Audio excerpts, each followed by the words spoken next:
Olá, olá. As pessoas já entrando aqui. Boa noite a todos, boa noite a todas. Começando aqui uma live do Litere no nosso Insta, no nosso canal. Uma live com a Ana Cláudia Ramos, escritora que já entrou. Vou acenar para ela aqui.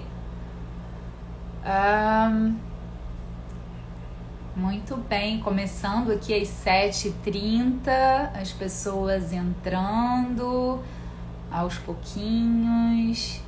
Essa nossa live sobre temas delicados na literatura. Vamos aceitar aqui a Ana Cláudia Ramos, que está entrando. Assim que ela... Opa! Oi, de bom que a gente ajeita aqui. Vê essa Isso. luz, tem hora que a luz fica boa, tem hora que ela não A fica, gente vai aqui ajeitando a câmera. né? Acho que E tá, essa luz tá boa não, peraí, deixa eu tirar isso daqui para ver se não fica tão claro. Acho que melhora, né? tá ótimo, Acho tá que ótimo. melhorou. Sim, E boa aí, noite, Mirna queridinha. querida? Estamos aqui, ó. Agora é a nossa primeira live no Instagram, que as nossas lives têm sido no YouTube. E agora a gente está inaugurando esse desdobramento, né? Desdobramento das lives. O pessoal que assistiu a nossa live do dia 10 de março sobre temas delicados na infância, como abordar temas delicados na literatura para a infância, todo mundo adorou e foram muitas mensagens pedindo mais, pedindo Isso é bom, isso é bom, Mirna. para o pessoal querendo ouvir você, adorou. Nossa, Ana Cláudia Ramos, a gente quer mais um pouco. E foram tantos pedidos que a gente resolveu fazer esse desdobramento aqui. E que bom, né? Você está Sim, ponto alto da live. E aí a gente está aqui agora para falar mais um pouco, bater mais um papinho sobre isso, porque tem assunto, né? Não falta assunto. bota assunto, bota assunto. Você tá me ouvindo bem? Eu tô ouvindo bem. Né? Todos estão ouvindo a gente Maria bem. Helena Maria Helena, querida, queridíssima Maria Helena. queridíssima, Boa noite. Já uma porção queridíssima. de gente entrando aqui. Bem, deixa eu apresentar você de novo, né? A Ana Cláudia Ramos, escritora. A gente fez uma live no dia 10 de março sobre temas delicados na literatura para a infância. Todo mundo ficou pedindo, foram muitas mensagens, pedindo mais um pouco, e aí a gente resolveu fazer esses desdobramentos. Ana Cláudia Ramos aceitou aí fazer esse desdobramento de live. Muito obrigada. Opa! Ana Cláudia Ramos, uma escritora super publicada, mais de 80 livros publicados, mestre em Assim, 80 literatura. se eu somar um monte de coisa, né, Mirna? Assim, Tem que só um somar as parêntese, né? Se eu publicações, pensar tem assim, o que que eu todo escrevi dia. sozinha, o que que eu escrevi em parceria com outros escritores, aonde eu tenho um artigo publicado em algum livro teórico sobre literatura infantil e juvenil, já são mais de 80, com certeza. E você Com não só certeza. é uma escritora de literatura infanto-juvenil, como é uma estudiosa da literatura, né? Sim, E transita nas mais diversas narrativas, desde das histórias brincantes e divertidas até as histórias que trazem assuntos densos, filosóficos, muita reflexão. Então você transita muito aí nesse universo narrativo da literatura para a infância e para a adolescência, né? Então, a gente está aí com uma escritora que é curadora do Liter, ainda é curadora do Liter e aceitou gentilmente ser curadora nossa. A gente só tem a agradecer e ter muito orgulho, muita honra de ter você junto desse projeto, Ana Cláudia. hoje em especial, Mirna, assim, eu estou muito feliz, né? Porque hoje pela manhã, eu não sei se você acompanha, o André Trigueiro, ele tem o Papo das 9, né, no Instagram dele. Desde que a pandemia começou, ele não parou, ele parou pouquíssimos dias para uma minúsculas férias, mas assim, foram, né, assim, de domingo a domingo, né? Tem Papo das 9. E assim, as pessoas, né, Aquele executivo da seguem, literatura. comentam. É sensacional. E ele sempre indica alguma leitura, ele sempre fala de alguma instituição que as pessoas possam apoiar e ajudar, né? E hoje eu estava aqui em casa com um gasista consertando o aquecedor que pifou e estava longe do celular. E quando eu cheguei no celular, meu celular cheio de mensagens. Eu falei, meu Deus do céu, o que esse povo, essa hora da manhã, já está mandando mensagem, né? E eram várias pessoas falando, Ana, o Trigueiro recomendou o seu livro, né? E aí já puxando para um assunto, né, delicado, porque ele recomendou esse, né? O porquê que eu não consigo gostar dele, porquê que eu não consigo gostar dela. Então foi sensacional, porque não só ele recomendou, como ele discorreu sobre o tema, sabe? Ele ficou um bom tempo falando sobre essa questão toda da diversidade sexual, falando da importância, né, do respeito, do acolhimento, de tudo isso. Então foi de se falar sobre isso, né? Que afinal de contas a gente está aqui para falar de temas delicados, né? Então vamos lá. Isso e te perguntar, né? Fazer só uma provocação. O que é um tema delicado? A gente fala assim, né? Afinal de contas, o que é um tema delicado, né, Cláudia Ramos? Olha, Mina, é tão engraçado, né? Porque a gente fica assim, às vezes, com determinados pudores, né? Tipo, a gente vai colocar temas polêmicos, a gente vai colocar temas delicados, né? A gente vai falar sobre os temas tabus, né? A gente fica aí tentando achar a melhor palavra para definir como que a gente vai colocar essa temática, né? Como que a gente vai trazer isso à tona. E, na verdade, eu acho que falar de um tema delicado, né, nesse cenário que a gente vem trazendo, é tentar falar dos temas que são difíceis das pessoas discorrerem sobre eles, sobretudo com as crianças e com os jovens, sabe? Porque temas como morte, abandono, a sexualidade mesmo, né? Enfim, esses temas são muito difíceis, abuso, né? Temas que alguns autores vêm trazendo à tona, né? Ou mesmo a questão das próprias diferenças em todos os sentidos, né? Não só a questão da diversidade sexual, mas de todas as nuances que a vida traz, né? Personagens que, de repente, você vai ter um personagem numa condição diferente, né? Diferente simplesmente porque não é aquele usual, né? Que as pessoas imaginam, né? Então, de repente, a criança vai se deparar com um personagem que ele pode ter algum tipo de deficiência física, algum tipo de, né? Enfim, alguma questão de algum tipo de comprometimento que não está ali no dia a dia da criança, mas que está no dia a dia da criança, né? Na verdade, as questões humanas, elas percorrem as nossas vidas. E aí a gente se pergunta por quê? Você que também trabalha com escola, eu trabalhei anos em escola, eu não estou mais em escola nesse momento, mas trabalhei por anos a fio em escola, e a gente se pergunta, né, por que as pessoas têm tanto medo de falar sobre esses temas? E aí muitas vezes eu me imagino refletindo sobre... As pessoas têm medo de falar, sobretudo, sobre a morte, por exemplo, porque elas não dão conta da morte. A morte ainda é um mistério para determinadas pessoas. A morte ainda traz um desconhecido, então assusta. Falar de sexualidade assusta, porque muitas pessoas, as pessoas não dão conta da sua própria sexualidade. E se elas ainda estão, né, com questões ligadas à sua sexualidade, aos seus afetos, é claro que o que é do outro, o que é diferente, vai desassossegar, né? Então, eu diria que falar sobre o que é um tema delicado são esses temas todos que as pessoas não têm... Não é que elas não têm coragem, eu não gosto muito de pensar por aí, é que elas têm, às vezes, medo. Só isso, sabe? Elas ainda não entenderam que pode ser diferente, né? Por exemplo, então, se a gente pega, muitas vezes, pais, né, educadores, ou pai, mãe ali, que tem medo de falar sobre o lobo mau, por exemplo, que não seria um tema delicado, né, mas que acabou se tornando um tema delicado. Que as pessoas acham, o medo, né? É porque traz o medo. Eu já ouvi relatos, né? A criança leu O Caçadores de Lobo Mau e aí ficou com medo do lobo e aí não dormiu. Mas não tem problema não dormir um dia. Trabalha o medo, porque se o medo veio à tona, a criança quer falar, quer conversar, né? Então eu tenho pensado muito, Mina, sabe, sobre o perigo da gente não falar sobre esses assuntos, sabe? Porque não falar não faz o assunto desaparecer. Não falar sobre o medo não faz o medo desaparecer. Não falar sobre aquele embrulhado de sentimentos, né, ali mal resolvidos dentro da gente, não faz desaparecer.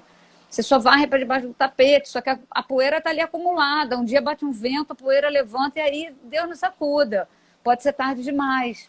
Né? Então, assim, numa sociedade em que a gente está vendo crianças e jovens se suicidando, sabe? A gente não vai falar sobre sentimento, a gente não vai falar sobre morte, a gente não vai falar sobre medo, a gente não vai falar sobre sexualidade, sabe? Já passou da hora. Eu tô com uma camiseta que é assim, ó, e agora que você sabe? Que é uma pergunta, né? E agora que você sabe? Que diferença faz na sua vida? E o que a gente faz quando a gente sabe, né? Porque, assim, Exatamente. tá, né? Eu acho que a grande coisa, assim, bom, as pessoas, às vezes, eu sempre acho que a literatura, como você está dizendo, ela vem para falar daquilo que a gente não quer falar, daquilo que a gente não Sim, vê ou daquilo que a gente não quer ver, né? Então, e aí, de repente, porque ver, porque saber, sim. a gente vai ter que lidar com essas Abre um. questões. Exatamente. Você vai ser responsável por algo que você vai ter que dizer. Você vai ter que falar, você vai ter que se posicionar, né? E não necessariamente as pessoas querem se posicionar, porque ao se posicionar, você tem que dar conta disso, né? Então eu fico muito preocupada, sabe, Mina, quando esses assuntos são barrados, por exemplo, na porta de uma escola, né? Quando o livro não pode ser adotado porque ele traz um tema delicado, né? Por exemplo, vou te mostrar aqui, esse eu não sei se você conhece, o Era Uma Vez Três Velhinhas. Ah, eu conheço esse livro. Eu não Ele, tenho ele, mas eu conheço esse livro.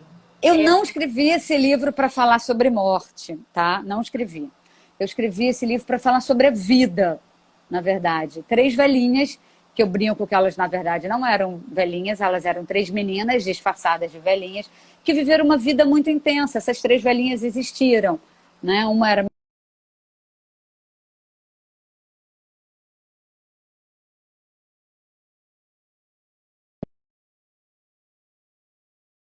precursora nesse trabalho opa, com. caí aqui. Você congelou um pouco, e a minha luz aqui, eu estou Eu encafufada com congelei, essa né? luz que não está Desculpa. boa, Entrou, né? eu tô no celular, porque a minha conexão tá ruim, entrou uma ligação e É, fez cair. não tem problema. Volta das três velhinhas. Não. Fala de novo, As por três favor. velhinhas, elas existem de verdade verdadeira, vamos dizer assim, né? Quer dizer, vamos dizer assim, não, elas existiram, né, mesmo. Eu não inventei essas três velhinhas. A Marina era Marina Quintanilha, que foi uma precursora no trabalho com biblioteca infantil aqui no Brasil, uma pessoa maravilhosa, que quem trabalha com biblioteca tem que saber todo um trabalho que ela fez, né? Tudo que veio antes, o que as pessoas estão colhendo hoje. Marina começou a plantar lá atrás, né? E abriu caminhos para muita gente. A Gigi era minha avó e a Mercedes era a avó da minha prima, né? E essas três senhoras tinham uma vida tão intensa que quando elas adoeceram, né? Elas sempre diziam que a Marina falava, eu quero ir embora francesa da vida, tipo, a tia Mercedes falava que ela também não queria dar trabalho para ninguém. E a minha avó, aos 94, estava preocupadíssima porque não sabia o que seria da vida dela quando a velhice chegasse. Ela viveu mais 10, ela viveu 104 anos e virou 2 séculos. Olha que incrível. É. Nasceu em 1898 e morreu em 2002. E eu escrevi esse livro para falar de três vidas muito bem vividas, mas elas morrem. Um dia elas vão embora da Terra sem pedir licença, né? Como elas foram embora como elas queriam, né? E aí foi muito interessante porque uma pessoa na editora falou assim, Ana, que livro lindo que você escreveu para falar sobre a morte. Eu falei, não, eu não escrevi esse livro para falar sobre a morte, eu escrevi esse livro para falar sobre a vida. Mas é que elas morrem. Eu falei, mas as pessoas morrem, né? E aí, assim, as crianças perdem um cachorro, um gatinho, um bicho, né? Agora, com a pandemia, perdem seus familiares. Quantas crianças, quantos jovens, quantas famílias dilaceradas nesse momento. E aí a gente não vai falar sobre morte, não vai falar sobre a vida, porque vida e morte são dois pedaços de uma mesma história. Então eu fico muito feliz, sabe, Mina? Eu tenho feito uma revisão muito grande da minha vida e da minha história nesse momento pandêmico, vamos dizer assim. E eu fico muito feliz de ter optado, desde o início da minha carreira, de ter escolhido falar sobre temas que falam da vida. Porque literatura é isso, né? A literatura imita a vida ou a vida imita a literatura, né? A gente fica sempre brincando com isso. E, na verdade, eu acho que eu sempre escolhi trazer temas humanos, temas que refletem sobre a vida, sobre o estar no mundo. Né? Eu comecei, não sei se você vai lembrar, com Para Onde Vão os Dias que Passam, que hoje ele tem essa edição, mas ele começou com essa edição, que foi ilustrada pelo Rui de Oliveira, né? Eu lá, chegando na literatura, ganhei esse presente de ser ilustrada pelo Rui de Oliveira, num primeiro livro, ganhei uma quarta capa de Ana Maria Machado, e a Ana falou uma coisa que para mim foi muito importante. Eu já falei sobre isso, mas eu acho que vale sempre repetir essa história, que ela disse assim, Ana Cláudia, você não fez uma aventura, não é uma aventura qualquer. O seu livro tem inquietações metafísicas quase sobre a vida. Isso é para poucos, né? Nem É um todos os traço da adolescentes. sua literatura, né? É um traço da sua narrativa, Sim, né? E é importante isso, porque afinal de contas a literatura, como a gente disse, está aí para isso, para trazer as questões que estão no mundo. E a vida, exatamente. afinal de contas, é isso, são as nossas inquietações, né? Ou senão a gente fica, vai ser só um passarinho, né? Se a gente não resolve falar e, como você disse, se posicionar diante da gente mesmo, diante, né, das nossas escolhas e da nossa consciência do que a gente é, aí a gente só flana, né? E Sim, perde o propósito, e eu né? acho que esse momento que a gente está vivendo, sabe, Mina, tem feito a gente refletir quem eu sou, o que, que eu estou fazendo nesse mundo e qual é a minha contribuição para esse mundo ser um lugar melhor para todo mundo. Deus, sabe, do mundo ser só para alguns. Está na hora da gente, sabe, abrir e falar por que, que a gente lançou, por que, que eu não consigo gostar dele, por que, que eu não consigo gostar dela, no formato em que ele veio, né? Eu recebi uma mensagem linda da Eliane Unes, que ela falou que o livro precisava de um livro assim, que tivesse um tom, né, quase biográfico, de testemunho, porque E tem é todos os interessante, depoimentos, né? Fala, acho que a diga. coisa bem interessante que me tocou muito nesse livro é que não são só os depoimentos das pessoas, né, que se assumem, né, na sua sexualidade, da sua opção sexual, mas das famílias, né? E aí isso é tão bacana porque eu acho que ouvir, né, de uma mãe, de um pai, de um irmão, né, isso é um conforto, é você entender porque isso é uma coisa que, afinal de contas, envolve a família toda, né? A hora de você, né, se resolver, se entender, se aceitar, se assumir, né? E isso, claro, a gente precisa desse apoio familiar, né? A pessoa que está com essa questão com a sexualidade, ela precisa do apoio familiar. E Eu como é vou.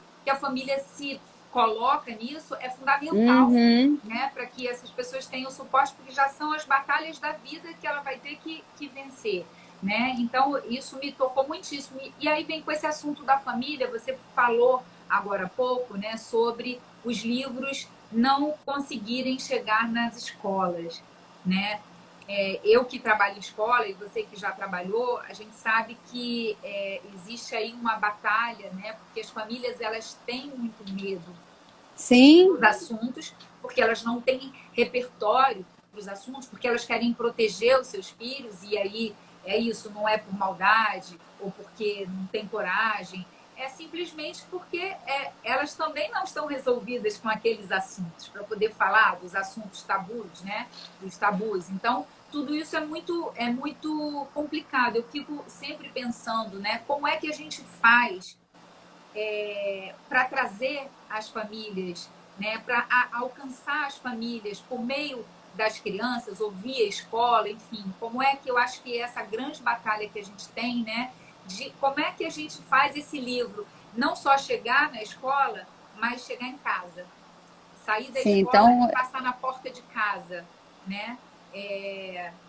Como é que a gente faz isso, né, Ana Cláudia? Como é que a eu gente vou pegar traz? aí essa sua fala, Mirna, eu vou, né, como diria meu pai, vamos começar essa história do começo, né? Ele sempre falava assim, calma, filha, você entendeu agora, a gente tem que voltar um pouquinho para trás para chegar no agora, né?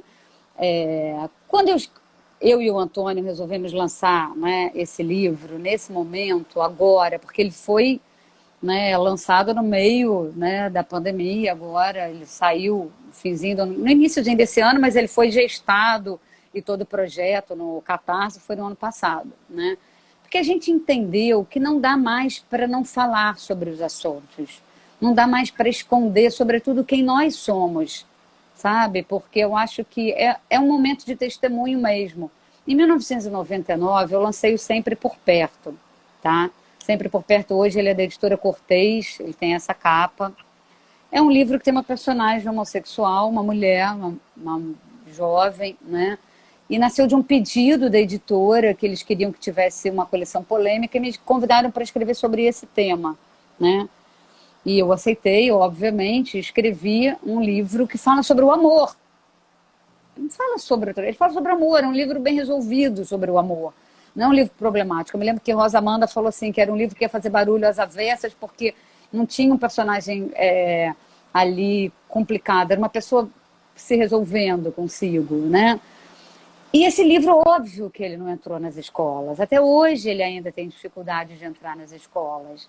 No ano 2000 eu lancei o Todo Mundo Tem Família, que é da coleção Todo Mundo Tem, que tem o Casa, Medo, Família e Amigo, que são temáticas na diversidade, sem fazer o menor juízo de valor, mas apresentando as diferenças. Num determinado momento, eu sabia que se naquele ano... Aí a gente tem que entender que a gente está em 2021, e esse livro nasceu em 2000. Ele foi escrito em 1998, mas ele só saiu no ano 2000. No ano 2000, eu já tinha acabado de ter experiência com Sempre por Perto, sendo barrada na escola. Naquela época, ninguém falava ainda sobre as diferentes famílias na literatura. Talvez esse tenha sido o primeiro livro falando sobre esse assunto. E aí eu pensei, se eu colocar 2 pais, 2 mães, de novo o livro não vai entrar na escola. Eu tenho que dar um jeito muito sutil do livro entrar e ninguém perceber o que eu estou falando. Então eu disse assim, tem família que é só a mãe com os filhos, tem família que não tem filhos, é só o marido e a mulher. Tem família que é só o pai com os filhos. Ou pode ser o pai, a mulher do pai, os filhos do pai, a filha da mulher do pai, ou a mãe, o marido da mãe, as filhas da mãe, um bebê, filho desse novo casal. De vez em quando, os pais moram em casas separadas. Às vezes são amigos, às vezes não. Tem pai e mãe que ficam juntinhos até ficarem bem velhinhos. Mas quando o casamento não dá certo, cada um vai para o seu lado. E aí, a mãe e o pai podem ter novas namoradas ou namorados. Eu achei um jeito muito sutil de dizer que pai e mãe podiam ter namoradas e namorados. E aí, muito legal, porque uma criança falou assim, professora, essa mulher aí está falando que pai pode ter namorado? E aí a professora sensacional falou assim, o que você acha? Ah, eu acho que ela está falando que sim. E se ela falou isso, eu gostei muito desse livro. Por que ele gostou muito? Porque o pai dele, né, tinha uma relação com um rapaz e foi a primeira vez que aquela criança se viu, né, assim, ela viu uma identidade para a família dela, ela se viu ali sendo colocada, né? Representada, era essa palavra. Se sentiu, né, representada. Eu acho que a grande sacada, Ana Cláudia, é essa sutileza, porque o que acontece com a literatura? Eu acho que também tem uma coisa assim, que é importante da gente falar, que as famílias, os pais e as mães, nessa história, né, que a gente sempre quer o melhor para os filhos da gente. Você tem filhos, eu também tenho filhos, e a gente sabe que a gente sempre quer o melhor. O mundo já está essa loucura que é esse desespero, esse medo de tudo que a gente tem, os perigos, e aí a gente, né, cada vez mais a gente protege os filhos. Quando chega na literatura, a literatura é o lugar possível, onde tudo pode, onde a gente, ali a gente pode correr perigo, porque a gente não está correndo perigo. Exatamente. É um lugar seguro para se correr perigo, né? O perigo. E perto de quem gosta da gente, que pode trazer uma fala com a sua visão de mundo, né? Com o seu entendimento acerca de determinado assunto, né? Que é a família, que ainda, sobretudo para a criança, é a dona da narrativa, é a que influencia de verdade, é quem tem a narrativa que prevalece. Né? Então, nessa sutileza, o que acontece com a literatura? Ela só alcança a gente na medida da nossa experiência de vida. Para a criança que não tem uma situação de um pai casado com outro homem, de uma mãe casada com outra mulher, nesse não caso vai ter. Que você vai passar batido. Exatamente. Tá falando de amor e de novas configurações familiares, que é muito comum. Lá atrás, né, que era tabu se separar. Ninguém podia, se a mulher podia se separar, ter outra no livro Meu com a Andréia, que a gente fala, né, da mulher que ela tem um desquite, porque não era nem divórcio naquela época, na década de 70. A mulher na década de 70 que se desquitasse era um escândalo. Já perdeu os filhos, não tinha a guarda dos filhos. Então quer dizer, os tabus, eles vão ser, a gente vai desmistificando. Isso já está superado, mas ainda é preciso, a gente ainda tem que falar das novas configurações do pai que também casa com outra mulher, da mãe que casa com outro homem, como é que você vai compor essas novas famílias. Então, para uma criança que tem uma situação assim, isso é maravilhoso falar disso também. E para a criança que tem uma situação de um pai como esse menino que se relacionava com outro homem, conforta ele. E para a criança que não tem essa situação, isso vai passar batido. Então, as crianças não estão preocupadas, exatamente, menina. As crianças não estão preocupadas com isso. As crianças querem ser amadas. A gente, no fundo, só quer ser amado, né? Porque as pessoas, os adultos complicam. Eu tenho uma coisa que, assim, eu fico me perguntando, os adultos esquecem que eles foram crianças? Esquecem os sentimentos que eles tinham quando criança? Esquecem que eles sentiam tristezas? Que eles tinham ali suas dores, seus senões com a vida, né? Faziam ali... Tinham tristeza, as crianças gostam de ouvir, às vezes, uma história triste, porque é o momento em que ela pode extravasar a tristeza que existe dentro dela e proteger a criança, né? Não lendo uma história triste, não vai proteger ela de sentir tristeza. Pelo contrário, né? E é incrível porque, assim, se você tranca isso, você não deixa o outro elaborar. E se você não elabora, isso vira um monstro dentro de cada um. E mais tarde geram uns adultos cheios de problema. A gente está vendo agora quanta gente, sabe, necessitando, sabe, de muito, muito apoio por conta de uma, né, das questões emocionais mesmo. Com ansiedade, exatamente. Com vazios existenciais, né? Esse, para mim, é o pior de todos, porque o vazio existencial, muitas vezes, um vazio de algo que não foi trabalhado dentro de cada um de nós, né, dos nossos temas mais íntimos, vamos dizer assim, eles acabam gerando as outras coisas, né? Porque a vida é uma busca de sentido, né? Eu não tenho dúvida sobre isso. E você falou da tristeza, por exemplo, que aí a gente pensa assim, tristeza é um tema delicado, ela é também, porque, sobretudo nos dias de hoje, que tudo é felicidade, né? A gente abre as redes sociais, tá todo mundo feliz. As crianças estão na escola, os pais recebem fotos das crianças, só criança feliz. Ninguém manda fotos de filho chorando. As crianças estão felizes. Em todos os lugares as pessoas estão se mostrando felizes e a gente sabe que nem é sempre assim. Com certeza. Aliás, quase nunca, porque a tristeza, ela tá na gente, ela faz parte e também tá nas crianças. Então, as crianças, quer dizer, falar de tristeza... eu me lembro uma vez que li um livro de uma história triste para crianças de 5 anos e elas ficaram com uma carinha assim de triste e uma falou assim, essa história é triste. Eu falei, é triste, mas não é bonita? E todo mundo falou, é bonita. E aí até já veio um sorriso. É verdade, a beleza também é se permitir ficar triste. Porque se a gente não se permite ficar triste, essa tristeza, como você disse, acaba virando um buraco imenso, um monstro imenso que lá na frente vai pipocar. A Maíra está aqui fazendo um comentário. Maíra é minha aluna na oficina literária. Ela falou que a gente não sabe mostrar tristeza. Os adultos desejam que os filhos sejam felizes como um desejo de futuro. E é muito isso, né? Porque, Maíra, quando os adultos ficam nessa ânsia da felicidade eterna, eu quero que meu filho tenha o que eu não tive, eu quero que meu filho seja feliz, eu quero que meu filho não sinta os meus medos, né? A gente vai tomar um tombo do cavalo, porque os nossos medos não são os medos dos nossos filhos. Né? Eu me lembro que eu queria, né, ali que meu filho não sentisse os medos que eu sentia, ele tinha os dele.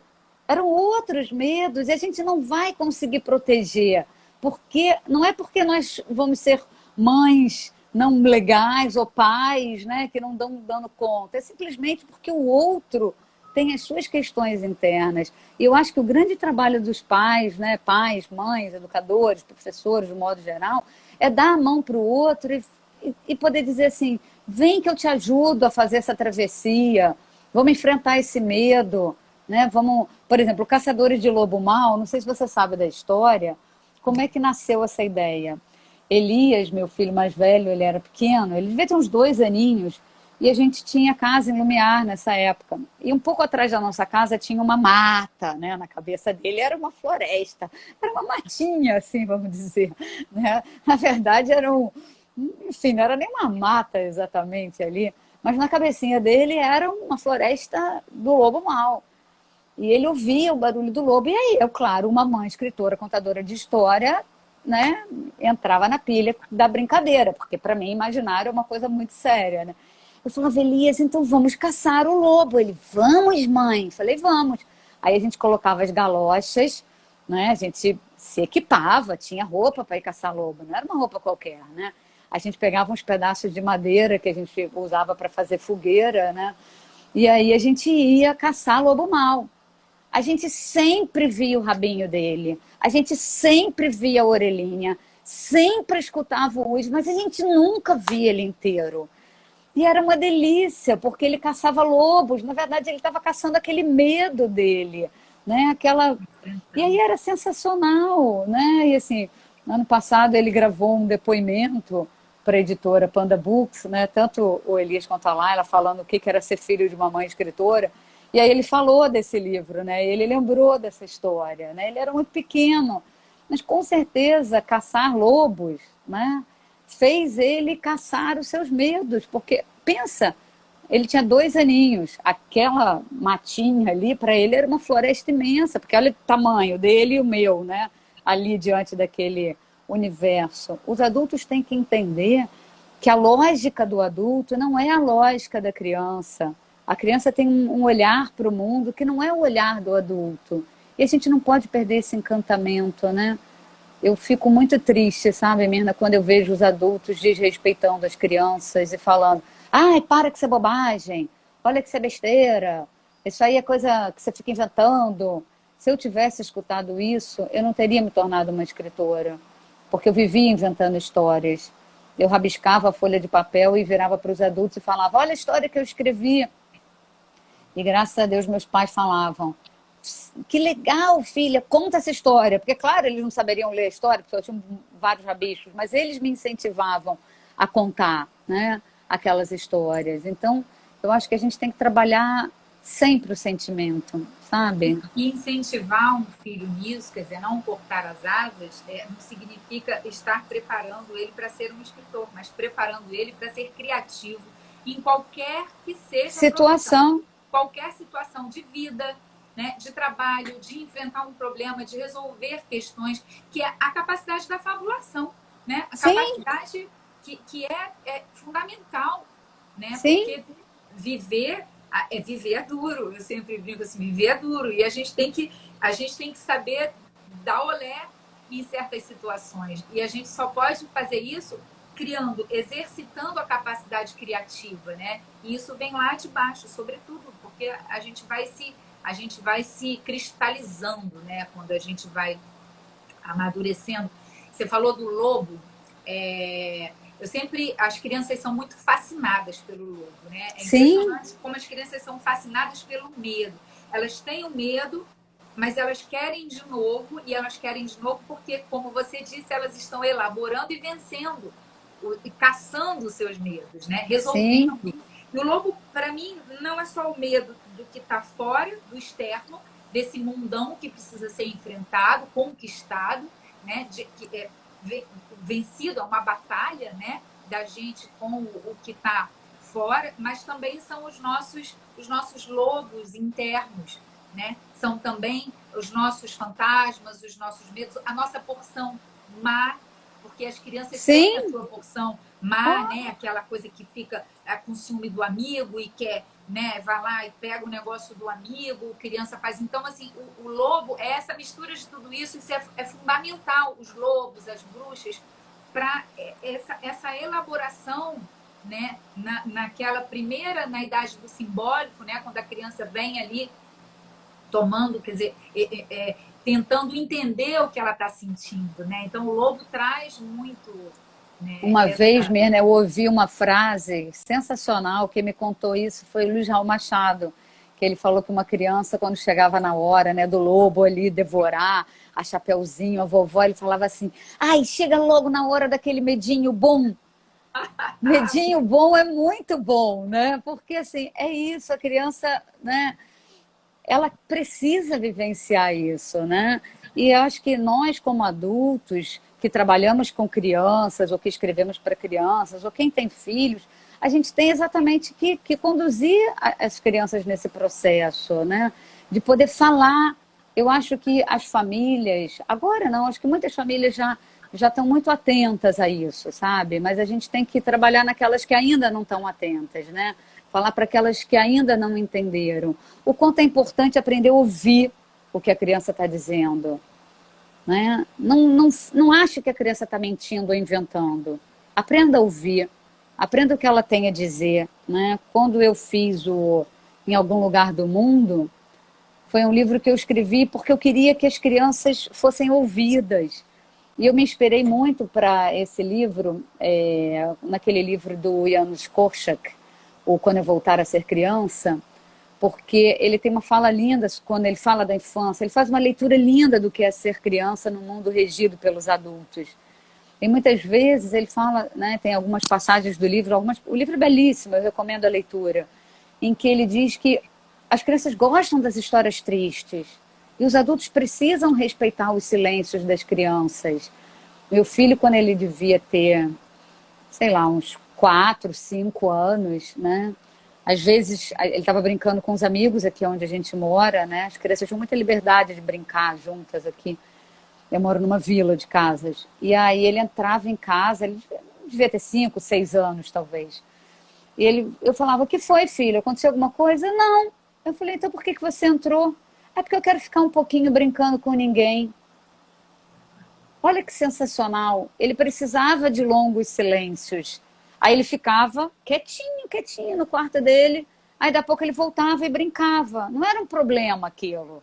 Aí algumas mães, né, às vezes na pracinha, quando ele tinha esses comportamentos, falavam, ai, mas você tem que levar ele no psicólogo. Eu falei, se ele trouxer alguma questão, é óbvio que eu vou estar atenta a isso. Mas ele só precisa de pequenos momentos de silêncio. A gente tem que aprender a ler o outro.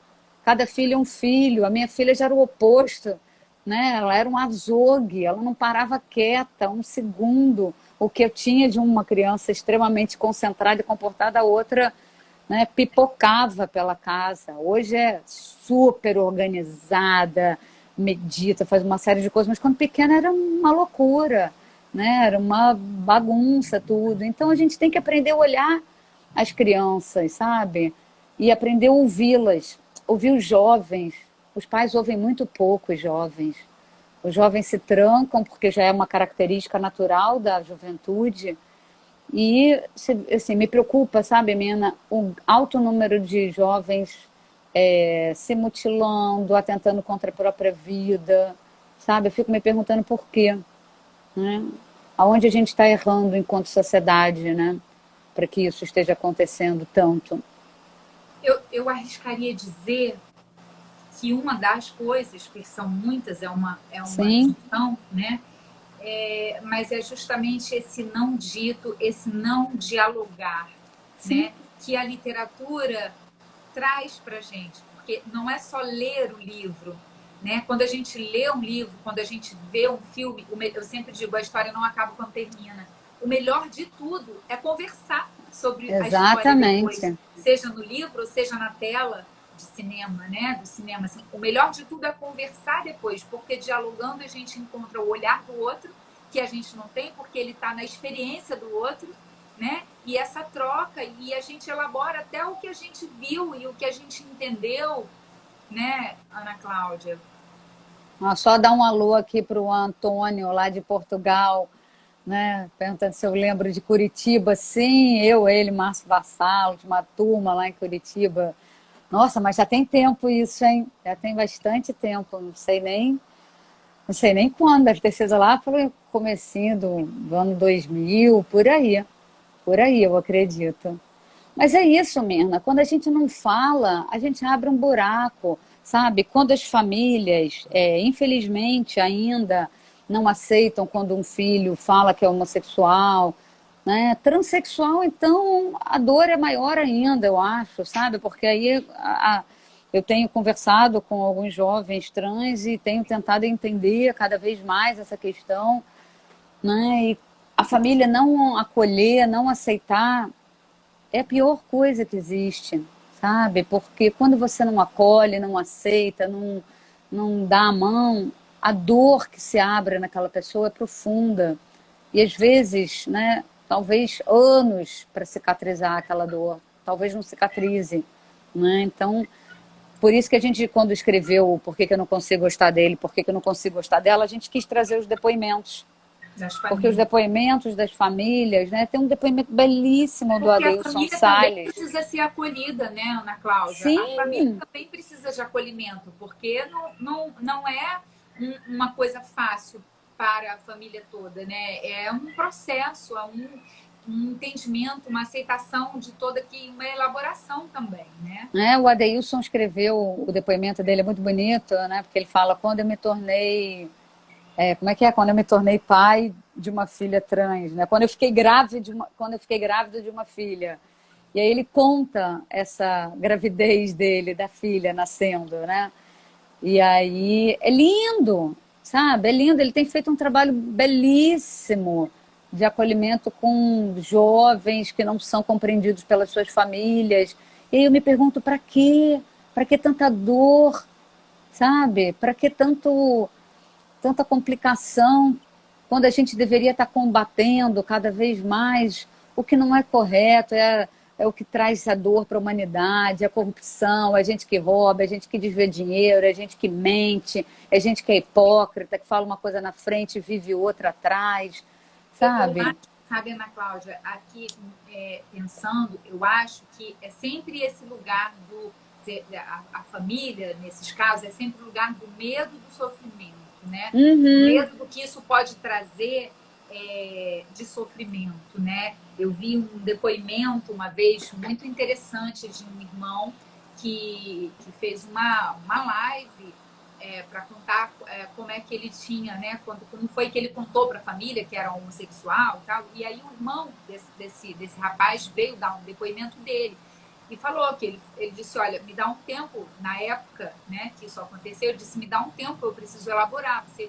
levou muito tempo para elaborar isso, porque a gente quer, né, a gente quer que as pessoas que a gente ama tenham a vida mais asfaltada possível. E isso é uma coisa que traz uma série de coisas que a gente vai ter que arrumar, botar no lugar e seguir em frente. Então, assim, eu acho que a família não é por maldade ou porque não ama, é medo, né? E com a literatura e esse trabalho com os jovens, eu sempre acho que em tudo, seja nas questões todas dos temas delicados que a gente fala, morte, uhum. tristeza, saudade, falar de coisas que a gente tem dificuldade, e aí a homossexualidade que a gente fala, você não falou uma Sim. vez, né? E quer dizer, ela precisa também, esse trabalho, ele tem que se estender às famílias. Sim, Porque até as porque, famílias Mena, é um núcleo, né? Esse não, jovem, ele nunca vai ficar pleno, inteiro, se ele não tiver. Porque a gente cresce, né, Ana Cláudia? A gente cresce e o nosso assunto para a vida toda é pai e mãe. A gente, né, para o bem e para o mal, para falar bem e para falar mal. A gente cresce, o assunto da nossa vida é pai e mãe. A gente, não é verdade? Então, assim, nós nos constituímos ali. Esse lugar é muito. Então, a gente precisa dessa aceitação. E a gente, na vida, quer ser aceito. Como você disse, a gente quer ser a gente já amado. quer amado. E assim, logo no começo, quando você falou, né, na questão de opção, não é uma opção, né? A gente hoje fala sobre isso. Ninguém opta por uma questão, né? Eu não vou optar por me tornar homossexual. Você tem isso, é assim. Nós, né? Nós somos assim, é assim. Não tem, você não escolhe, você não vai escolher. Por que eu vou escolher uma coisa que vai ser mais complicada? Ninguém vai escolher isso. Ninguém escolhe, né? Então, assim, e ninguém o que mais me impressiona é porque as pessoas ainda estão arraigadas em preconceitos tão profundos, sabe? Ligando a questão de homossexualidade, transexualidade, a questão de promiscuidade, como se todos os héteros fossem ultra né, impecáveis, não fizessem nenhuma coisa errada. E a gente sabe que não é isso, sabe? Assim, caráter ou você tem ou você não tem, depende de gênero, de raça, depende de qualquer coisa, sabe? Então, ninguém vai ser um casal homossexual ao adotar uma criança, só está doando amor, porque ele se predispôs a ir lá e adotar para cuidar de alguém, sabe? Aí quando a gente escuta aquelas bobagens, é um casal homossexual, a probabilidade da criança ser homossexual, aí a gente pergunta assim, vem cá, mas o homossexual não veio de um casal hétero? Então como é que fica? Como é que você explica essa sua lógica? Né? Aí você desmonta o outro. O papel é esse, aí desmistificando. É desmistificando, né? E dando subsídios para o outro. Eu não gosto de atacar nem de bater. Não me convidem para ser parte do coro dos raivosos, que eu não vou estar lá. Eu não vou estar. Mas me convide para fazer parte das pessoas que vão ajudar o outro a entender que a vida pode ser diferente. Entender e aprender a respeitar. E aí por isso eu escrevo. Eu escrevo esses livros porque eu acho que trazendo como literatura essas temáticas, eu dou subsídios para o outro parar e se pensar, né, e poder ali dialogar. Por exemplo, agora vem uma coisa engraçada na minha cabeça. No meio do caminho vem uma porta, são vários contos, né? E o primeiro deles é a porta que se fecha quando o jovem entra ali, né, na adolescência, se ele tem o privilégio de ter um quarto, muitas vezes a porta fecha. E aí eu me lembro que eu batia na porta do quarto do meu filho e falava, filho, vim te dar boa noite. Ele falava, boa noite, mãe. Eu falei, não, vim te dar um beijo. Beijo, mãe. Eu falei, não, Elias, eu vim te dar um beijo. Você pode abrir a porta, por favor? Ele abria a porta e falava, beijo, mãe. Pum! Porque era angustiante, então eu escrevi esse livro. Então aqui nesse livro tem vários fatos que foram muito recorrentes do meu olhar para os jovens, né? Então tem esse... E eles falam assim, como é que você entrou dentro da nossa cabeça? Eu falei, vocês esquecem que eu fui adolescente? Um dia eu fechei a minha porta.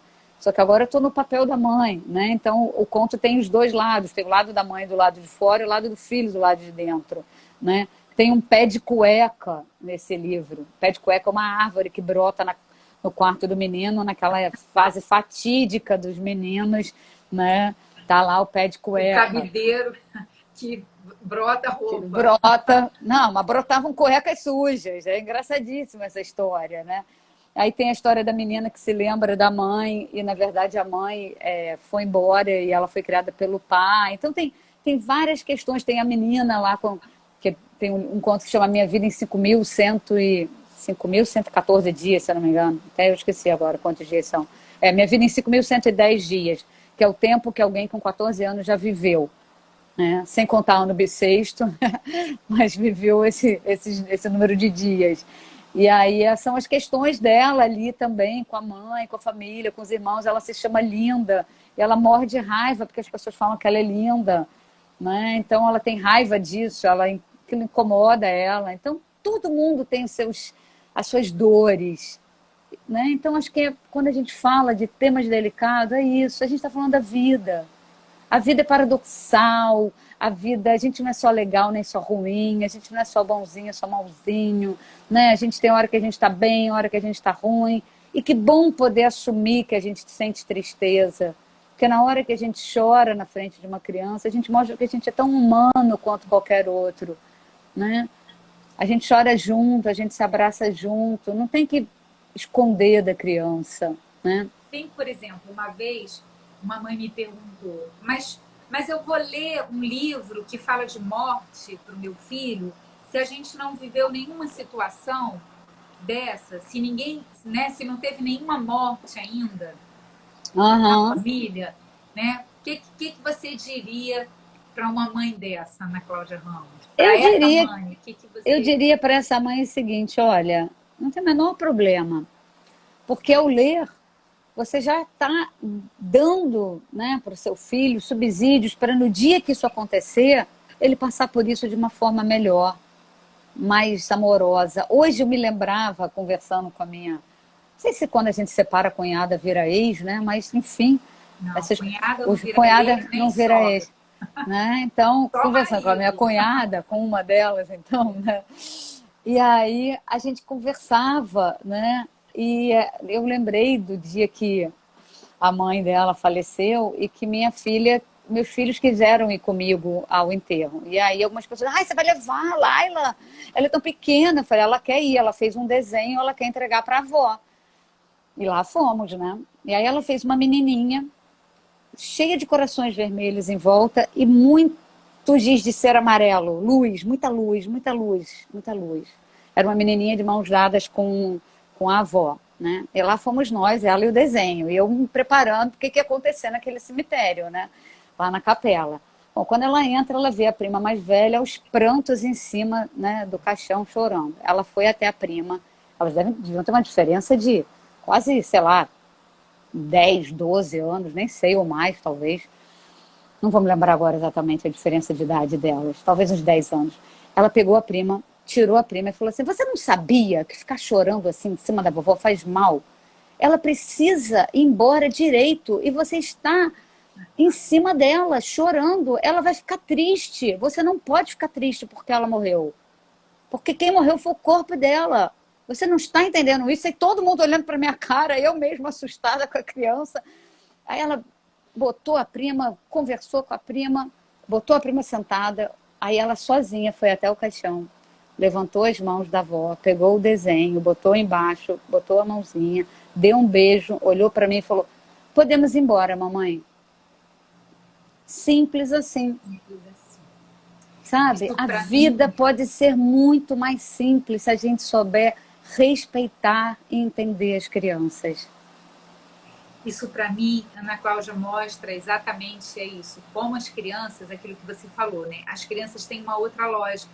Sim. As crianças têm um outro olhar, né? E todos os nossos fantasmas e os nossos medos, né? No fundo, é só a gente ouvir, né? As crianças. O que a gente precisa é ouvir e aprender com elas, né?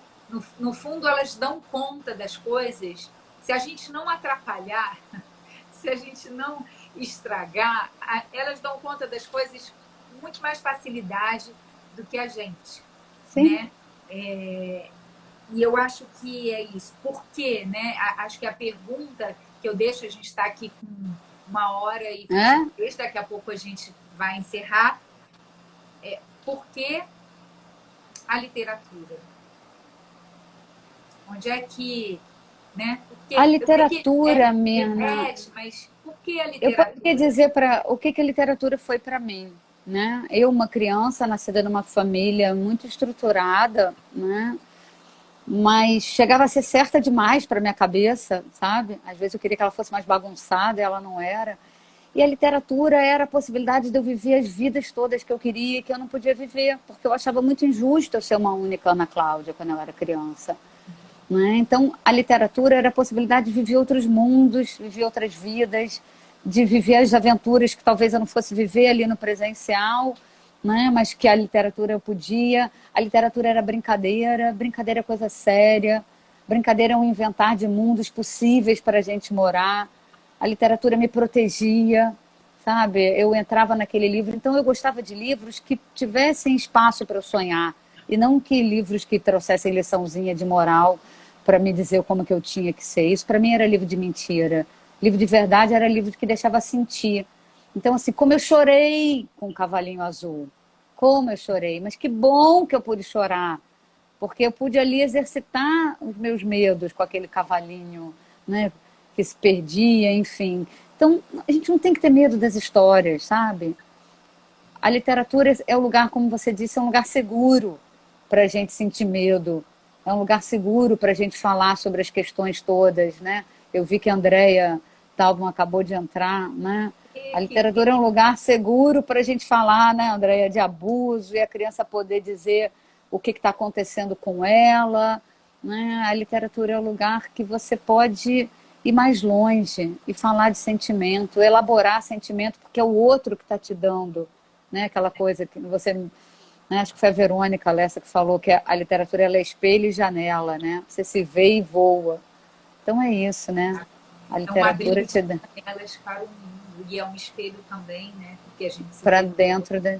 É isso. Então, brigadíssima por esse convite para estar aqui, né? Para falar mais um pouco, né? Sobre esse tema. Que é o Eu que tema da minha agradeço. vida, né? Na verdade. É. É o tema da minha vida. E agora, em 2021, a gente já pode falar sobre um tema que não se podia antes e hoje tem aqui no livro depoimentos dos meus filhos podendo falar coisas que antes não podiam ser faladas, né? Não é que Que fossem bom. O mundo escondidas anda para o para mundo, frente. mas agora as pessoas precisam de, né, de entender como é que a vida funciona. O mundo anda para frente e a literatura está aí para ajudar a gente a se ver, a ver o outro, a abrir janela e puxar E fio de acolher, conversa, né, Ana acolher, acolher Cláudia? sempre. Oi? E puxar fio de conversa, né? Com Puxar fio certeza. de conversa entre as famílias, entre as pessoas e humanizar, né? E trazer essa troca, né, de experiências e de olhares. Coisa melhor ler com uma criança de noite e ali naquela conversa vir à tona, né, os assuntos todos. Saudade que eu tenho de ler para meus filhos. Agora eu tenho que ler para os netos, mas não tenho netos ainda, então estou aqui nessa campanha que está mó furada a minha campanha, não está dando certo não. Mas um dia os netos chegam. Chegam, vão chegar. E a gente vai poder inventar tudo de novo com eles, Com né? certeza. Muito bom, querida. Eu agradeço muitíssimo você ter topado Deixa aqui eu fazer ver. esse dobramento.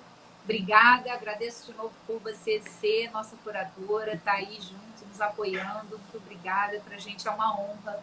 E eu espero que a gente possa fazer outras lives e fazer outros bate-papos e outras conversas. Você é boa de conversa demais, é boa de história. Muito obrigada. Eu que agradeço e eu vou terminar contando uma coisa assim que eu acho que é bem legal de falar. Um dia meu filho falou assim: Mãe, você sabia que você é uma mãe como poucas? Eu falei: O que é isso, Elias? Não, é porque você inventa brincadeiras que as outras mães não inventam. E aí por isso que meus amigos gostam de vir brincar aqui, né? Então que a gente possa inventar brincadeiras com as crianças e reinventar as dores, né? As alegrias e viver e curtir as crianças como elas merecem, respeitando o sentimento delas. Que elas são muito grandes, a gente é que muitas vezes não entende. Então, ó, um beijo grande, é um prazer imenso estar no Litere, né? Vida longa e de muito sucesso para o Litere. Obrigada, querida. Um beijo grande, obrigada de novo e a gente se vê logo. E obrigada a todo mundo que estava aqui com a gente e todo mundo que vai assistir a gente depois. Já fica o agradecimento. E com agradecimento. Obrigada. Nessa quinta-feira, Beijo. essa hora da noite, hora de jantar, todo mundo aí assistindo. Beijo. Beijo.